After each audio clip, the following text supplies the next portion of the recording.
Morning, morning, morning, morning. A blessed morning wherever you are in this world, whichever of the seven continents you find yourself on, whether you are in Australia, whether you're in Asia, Europe, or Africa, North America, South America, or whether you are in the Caribbean, as I am, here in the Caribbean on the island of Jamaica, Western Jamaica. It's a beautiful morning here on the North Coast, and I'm so thankful to be a part of the Jamaican experience. All right. So yesterday, I saw where my friend put up a post on our social media page on Facebook. Her post was, any man that does not put their children first is worthless and is just a sperms donor. And I want to talk along that line. Any man who does not put their children first is worthless, in Jamaican term, in the Jamaican vernacular, in worthless, and is a sperms donor, has been oftentimes called men. It is one of those derogatory terms they use to call men who are not playing their responsibility in the child's life, right? All right, good. So I understand the frustration. Yesterday was Father's Day. Yesterday, June 20th, was Father's Day, right? And a number of fathers were celebrated for their kind contribution. A number of stepfathers were also celebrated for their wonderful contribution, because we do have some wonderful stepfathers out there. That's wonderful. Right? It's good to know that there's a day put aside to commemorate and to acknowledge, to celebrate the contribution fathers are making and have made and will make. All right? That was good. Same way for Mother's Day, the same way we are for other days. It's not a one-day thing where you're saying, okay, you're just a good father today, but fathers are always good, but you put aside a day just to celebrate. That was awesome. That was fine. That was magnificent. That was so beautiful. It was so awesome. It was so great. It was so splendiferous. It was an amazing day yesterday, where fathers feel wonderful to get a special kind of treatment. Maybe a father didn't get any chocolate and he was given a chocolate. I too got a chocolate. I got a bottle of champagne. All right, the world works, right? The world works. All right, good. Now, here is this mother saying that fathers who do not put their children first is just worthless and is a sperms donor. I thought about it for a while before I responded on her page, because sometimes some people, if you're not liking and celebrating what they're saying, they will block you, they will not respond to you, or they will respond in an aggressive tone. So I ran the risk of being blocked or being responded to in a negative tone. I ran that risk because I had to respond. And I know the father, I know the child, and I know the mother. All right, good. I admit that the father has not been the best father in the child's life for a long while, a long while, right? But I've seen where he has put a step forward to play his responsibility, to take his responsibilities. I'm not sure to what extent. I have not spoken to him in a long while, so I have no idea. I've not spoken to the mother in a long while either. But I'm just going with what was said on social media. Any father who is not putting their children first is considered to be A, B, C, D. This is where I have an issue now. Yes, it is okay for a woman to get vexed and upset if the father is not playing his role in the life of the child or children. It is okay for a woman to get angry. I too stand behind women. I stand in solidarity with all women around the world who are not getting any support from the father of their child or children. I stand in solidarity with them. So I have no problem with a woman saying, okay, I'm upset that he's not taking care of the children. Especially in a circumstance where the woman knows that he can do better, but he refuses to do better. Alright. My issue is this. Do not say if a father is not putting the children first, it means that he is worthless. That is not a fair statement. There are a number of times when a father is not able to put the child first, and it doesn't mean that the child is not important. This is what happened. You see, when a child lives outside of the house where the father is, when the child lives outside of the home in which the father resides, if the pitney live at the man yard, it can be a challenge putting that child first. And I mentioned it yesterday in my video that it is not easy when you have to be supporting two homes. A father who is thinking about now, look, I have a Wi-Fi bill to pay for $4,500. The water bill is almost the same amount of money. And in most cases, the JPS bill continues to be the bigger one. Alright. When the mother called the father now to say, look, help me out with the Wi-Fi bill because the child need the Wi-Fi to stay online. You're talking about an additional $4,500.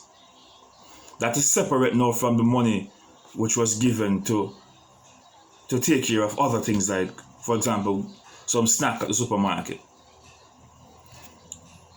The father now is faced with a challenge now where he's looking at two Wi-Fi bills. That's $9,000. So when the mother come and say, okay, I want you to help me with the Wi-Fi bill, and the father saying that, look, I just gave you money to buy a snack. I have a Wi-Fi bill to pay. If I don't pay mine and pay yours, I run the risk of losing my Wi-Fi, which is going to affect me, the woman I'm living with, and the children I have in my home. The father's going to say, look, you know what? Maybe see if I can borrow the money from somebody, and I'll try and give it back to you. But I cannot afford for my Wi-Fi to get cut off. Am I saying that the father is saying that, look, I better your Wi-Fi cut off than mine? No. I'm just saying that in a circumstance like that, it is very challenging for the father to say, look, let me pay your Wi-Fi and you will pay mine. One thing, and I want women to pay attention to what I'm saying. A number of times, it would not be so difficult if you send the child to live with his father, A number of times, it would have been easier if the woman send the child to live with his father. But a number of women don't want that, especially when the man live with another woman. Or they don't want no woman beat me pitney. Who says that the stepmother is going to beat your child? Oh, me don't want a woman say nothing to me pitney. What kind of nonsense is that? A woman is in the school teaching, who is saying things to your children. A woman is at the supermarket. A woman is everywhere you send your child. Alright? And then what makes it even more unfair is the fact that you have a man beating the child. You have a man roughing up the child. And the father is not able to say to you, I don't want no man around my child. He can't say that to you because you are no longer his woman. You are free to have whoever you want in a relationship. Or can he say, I don't want any stepfather around my son? And worst case scenario is when you have more than one man coming to the house. You have two children, and the two children you have is for two different men. So my child is now seeing 2 or 3 different men coming through the house. Just give it an example, right? Let's give it an example. that it is unfair for you, the woman, to say, I don't want any woman around my picnic, so let me keep him.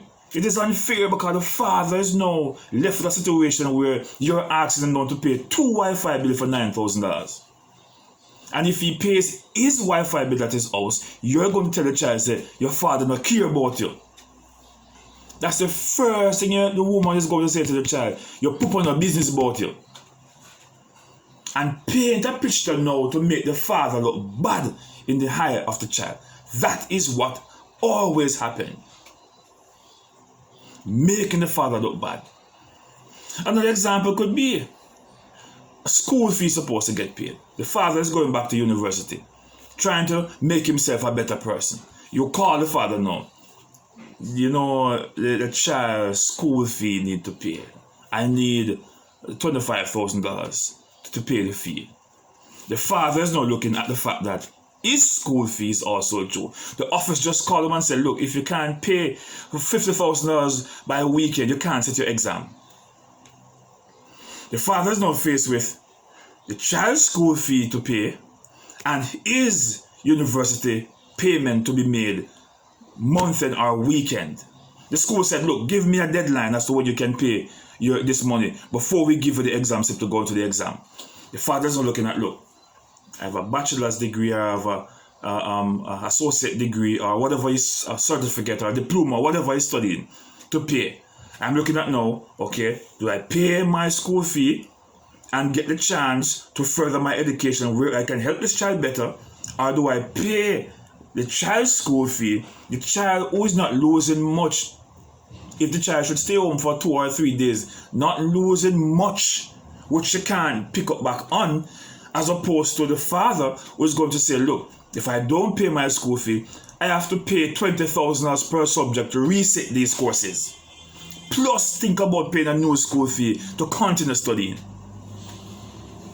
The father is not saying that the child's school fee is not important, you know. What he's saying is that, look, if the child should miss school for 2 or 3 days if the school fee does not pay, then it is not that detrimental because the child can pick up. In fact, the child can even learn from home, and we're seeing now an online schooling where children are learning even more from home than even in school. And the father is saying, look, let me pay my school fee and then see what I can do next month for the child's school fee. You're saying the father should put the child first and pay the child's school fee. A child who's not going to miss much out of a primary school education than the father who has a degree on the line which can give him a promotion to make him be a better father to the child. You can't say, it is unfair to say that fathers who don't put children first are worthless. It depends on the circumstances. Don't make that general statement. I understand that women are hurt, but you can't make those general statements to say if a father is not putting the child first.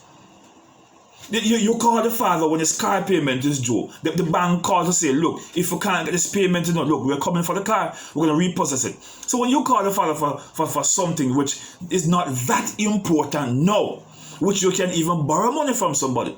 Because I've oftentimes said to my son's mother, see if you get the money to borrow from somebody and I can pay it back. Because the position you find yourself in now, you can't prevent, you can't pause what you're doing to attend to that need. See if you borrow the money from somebody and I will send it back to give you as soon as possible. It's not a case where I'm not putting the child, where I don't care for the child.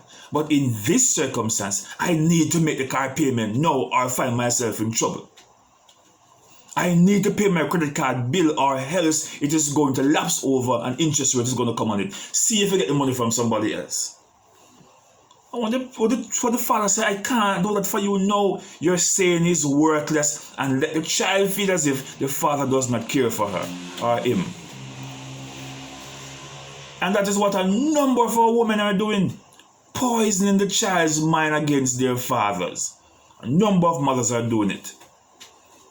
And if you had sent the child to live with the father, I guarantee you that in a number of cases, those children would be in a better position than they are with you. Because when you have 2 children and 3 children dealing with, And the father probably only have one or two, or sometimes the stepmother is working also and would assist in helping that child. Some stepmother, some mothers don't even know that a number of the time when the man send money come give you, is the stepmother even sending money, is the stepmother money he's using. A number of times, the birthday present, it could be the stepmother who buy it and send it through the man to give to the child. Alright? All those things, the school fee to pay, the uniforms to be purchased. A number of times it's the stepmother who will give the man the money to pay, to purchase those things. The shoes you call and ask for, the father didn't have the money, but it's the stepmother who will say, okay, so $5,000 a year, buy the shoes for the child. And you don't even know that, but you're criticizing the stepmother as if she's the most evilest person. Of course, there are evil stepmothers around there. Some stepmothers are wicked, man. Stepfathers, stepmothers, you have some really bad, wicked, cantankerous stepmothers and stepfathers out there. On the contrary, there are stepmothers out there who treat the child even better than the mother. There are stepmothers out there who are more educated than the mother and will help the child even with their online studies and other homework. There are stepmothers out there who are in better financial position than the mother and would take care of the child far more better than the mother, would have given the child far more greater than the mother, would have taken the child to even the embassy to sort out the visa application and all those things. There's stepmothers out there who care about the child. But no, you're stuck in your feelings. You don't want a woman deal with your pitney. I'm saying it's an unfair statement for women to be running around the place, talking loosely about fathers who are not putting their children first. It is unfair, and women must stop it. They should stop it. Alright? In cases where you see where the father is consistently neglecting the child, then okay, you can say some fathers, or you can even go directly to say you do not care about your child. But don't make them blanket statements there, putting in things into other women's head, because a number of your friends are seeing it and they're liking it. They're pressing likes and they're making comments and they're helping you to chastise and bring down men. Well, this is not fair. Alright? Because the fact that the father is not able to always put the child first in everything doesn't mean the father does not care. The father could be very well trying to lift himself out of this economic quagmire he finds himself in, so that he's able to be in a better financial position tomorrow to help the child even more better. But you don't stop to ask the question. You don't want to hear anything. All you want to know is that if I ask for $10,000 tomorrow morning, I need to get it within 24 hours time. And if I tell you that the child needs the shoes, I need the money now. Sometimes you don't even call to ask if he can afford it. Sometimes you don't even call to ask what the budget is like. Sometimes you don't even call to ask or even be asked in advance to say, okay, the child is going to need $10,000 on the 25th of July. See what we can do. The father will say, okay then, all right, that is 25 days away from now. Let me do my check and balance. Let me see how best I can make this commitment by squeezing something aside and see how best I can find the $25,000. Sometimes the father, in that moment of thinking, can also give the $25,000, the $10,000 before the 25th comes, because you gave him enough time to adjust himself, and he can make the payment before. Whether he's going to borrow it from somebody, or whether he's going to beg it from somebody, or wherever he's going to sacrifice it from, he can make the payment if you had given him enough time. But to just get up one morning and say, look, the people want money tomorrow morning, I expect the father supposed to drop everything, drop all his financial commitments to give you the money, or else he's not here. And then because he's not able to do so, the first thing you do as a mother is to tell the child, you poop on no business about you. Your workless papa no care about you. That's the kind of narrative the women are using, you know. Your dirty papa or your workless papa. You know, in the business about you. And a gal where I'm living, I cause this. You know? And so women must be careful. You know? So I stand in solidarity with women who are upset at fathers who are not able to stand their ground and play their responsibility. I stand in solidarity with them. And I understand their pain. Because I see where my mother struggled as well. Alright? Without the help of her father. To pull me through. I mean, my other sister, her father was there. Her father took her over to the States. Long time. Over some 20 years ago. But I see where my mother struggled. And even today, to help to push me along the way. And even today, in my big old stage, my mother is still behind me, pushing me along. You know? So I see where she has struggled throughout her years. So I know what it feels like. I can understand, and I stand in solidarity, and I can empathize with women who are going through these circumstances. Yes, I can. But don't come on social media to make blanket statements about men because you have a problem with your boyfriend, all right, or your ex-husband or whoever it might want to be. Don't do it. Be careful when you're making those talks, all right, because fathers are out here and they're trying their very best, and they must be celebrated and respected. God bless.